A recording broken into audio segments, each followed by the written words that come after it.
वांगचुक तो गिरफ्तार हो गया, लेकिन देश को अस्थिर करने वाली ताकतें खत्म नहीं हुई। अब जो नया नाम मैं लेने जा रही हूँ वो आपके होश उड़ा देगा। लोब्सांग संगे, पता है कौन है ये है तिब्बत के निर्वासित सरकार के पूर्व राष्ट्रपति। लोब्सांग ने हाल ही में दिल्ली में एक बयान दिया था। उन्होंने कहा था कि चीन की रणनीति हमेशा से यही रही है कि किस तरह से किसी देश को अंदर से कमजोर किया जाए। चीन सीधे सैन्य हमला करने से पहले वहां की राजनीति, पत्रकारिता, बुद्धिजीवियों और अब सोशल मीडिया इन्फ्लुएंसर्स तक में घुसपैठ करता है। इस पर हम आगे चर्चा करेंगे, लेकिन पहले समझ लेते हैं कि अगर चीन की ये नीति है तो क्या भारत को लेकर भी उसके कुछ नापाक इरादे हैं। क्या चीन भारत में तख्ता पलट कराना चाहता है? बहुत शौक नहीं होना चाहिए, क्योंकि नेपाल में जो हुआ उसके बीते हुए एक सप्ताह भी नहीं हुआ है। बांग्लादेश और श्रीलंका के भी उदाहरण दूर नहीं है। तो सवाल उठता है कि क्या भारत में आखिर कौन है जो चीन को ये शय दे रहा है? आखिर चीन अगर ऐसा सोच सकता है तो उसे हिम्मत कहां से मिल रही है? भारत की राजनीति और बुद्धिजीवी वर्ग का हालिया ट्रैक रिकॉर्ड कई सवाल खड़े करता है। याद होगा आपको, इसी साल अगस्त में सुप्रीम कोर्ट ने राहुल गांधी को चीन के भारत की जमीन को कब्जे में करने वाली टिप्पणी पर न केवल फटकार लगाई बल्कि तल्ख सवाल भी पूछे। कोर्ट ने राहुल गांधी के बयान पर आपत्ति जताते हुए कहा कि आपको कैसे पता चला कि चीन ने हमारी 2000 वर्ग किलोमीटर जमीन पर कब्जा लिया है?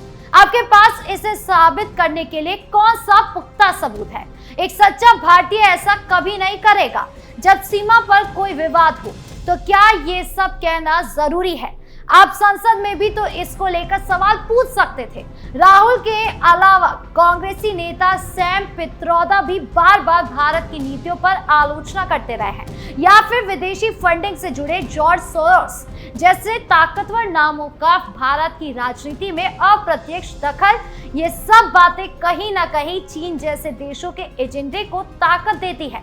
सवाल ये उठता है कि क्या यही वो माहौल है जिसे प्रेरित होकर चीन भारत में अस्थिरता और तख्तापलट की योजना बना रहे हैं?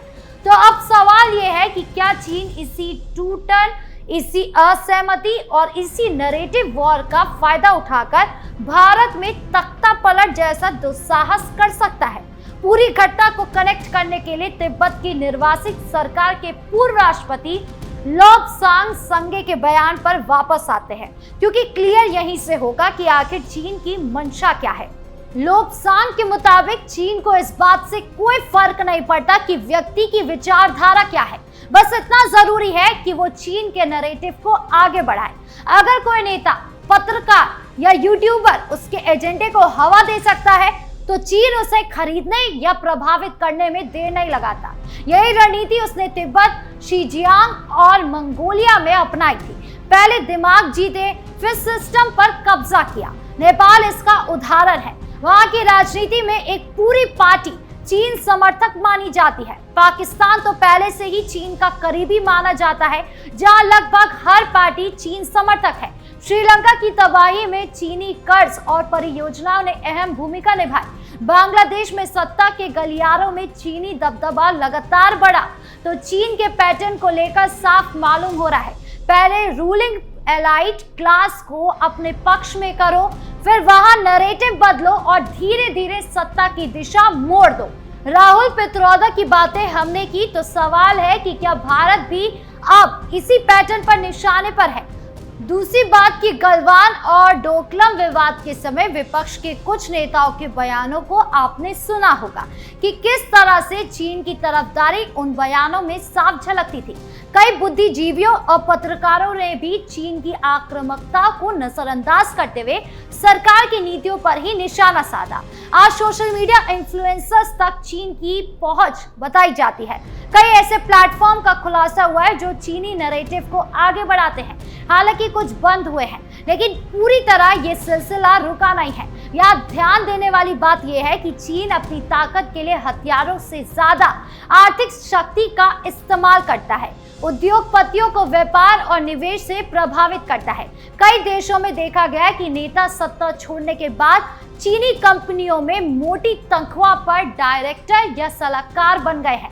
भारत चीन से $125 बिलियन का सामान आयात करता है, जबकि चीन भारत से इसका 8 गुना कम सामान खरीदता है।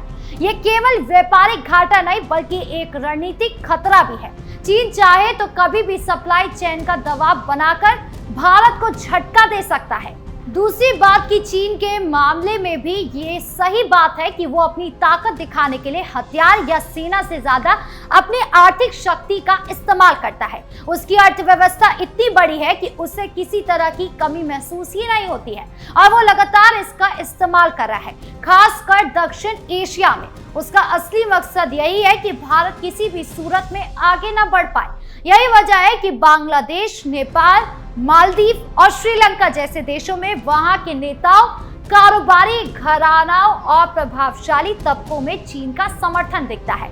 भारत को इस पर सजग करने के लिए ये भी याद दिलाया जाता है कि जब भी संयुक्त राष्ट्र में उन आतंकी संगठनों या आतंकियों को वैश्विक आतंकवादी घोषित करने का प्रस्ताव आता है जिन्होंने भारत में हमले किए और निर्दोष लोगों की जान ली, तो चीन ही सबसे पहले इसका विरोध करता है। यानी एक तरफ वो दोस्ती की बात करता है और दूसरी ओर आतंकवाद के मुद्दे पर भारत के रास्ते में सबसे बड़ी रुकावट भी वही बनता है। याद कीजिए, दिवाली की लाइट से लेकर खिलौने और यहाँ तक कि लक्ष्मी गणेश की मूर्तियां तक चीन से आयात होती थी, लेकिन सरकार की नीतियों और उपभोक्ता जागरूकता से इस पर रोक लगी।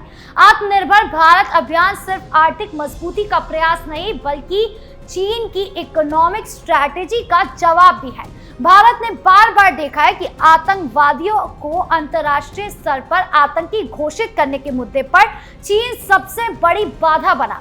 मसूद अजहर इसका ताजा उदाहरण है।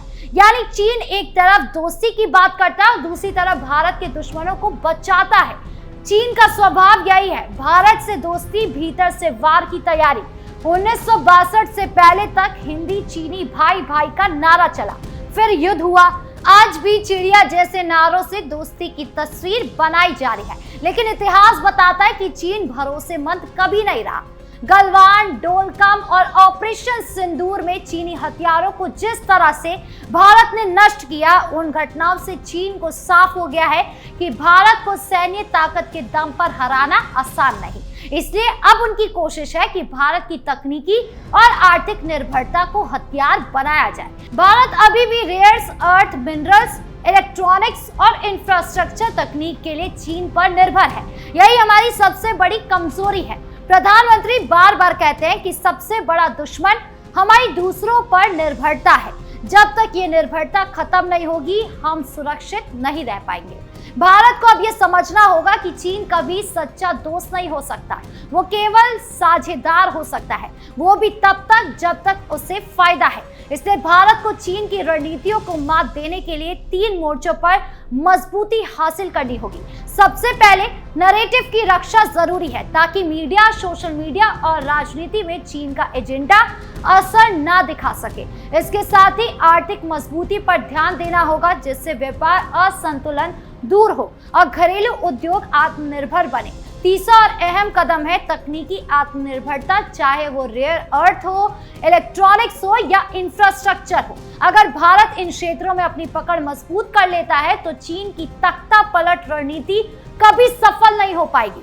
भारत को ये याद रखना होगा कि चीन पहले इंतजार करता है और सही मौका देखकर वार करता है। इसलिए भारत को सतर्क रहना होगा क्योंकि पड़ोसी देशों की तरह अगर यहाँ भी चीन की घुसपैठ गहरी हुई तो लोकतंत्र और राष्ट्रीय सुरक्षा दोनों खतरे में पड़ सकता है। आज सबसे बड़ा सवाल यही है कि क्या हम चीन के इरादों को समय रहते समझ पाएंगे या फिर नेपाल, श्रीलंका और बांग्लादेश की तरह हमें भी किसी दिन ये महसूस करना पड़ेगा कि असली लड़ाई सीमा पर नहीं बल्कि हमारे अपने घर के भीतर शुरू हो चुकी है, जिसका साथ भी कई महानुभाव दे रहे हैं। आपके इस पूरे मामले को लेकर क्या राय है, कमेंट बॉक्स में जरूर बताएं। धन्यवाद।